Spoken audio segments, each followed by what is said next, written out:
Okay, now that we have our goggles ready, I'm going to show you how to use the tours that you made in the goggles. So you go to your tours, you log in, you choose one of the tours and you click preview. It's going to take you to the tour.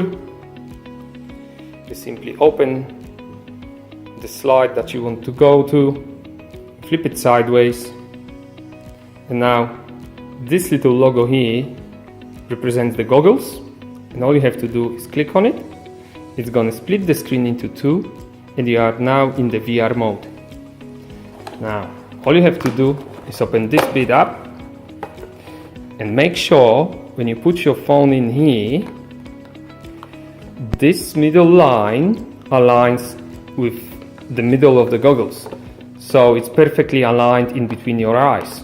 Okay, just make sure it sits firmly in the middle, and all you have to do is close it and you're ready to go. Thank you.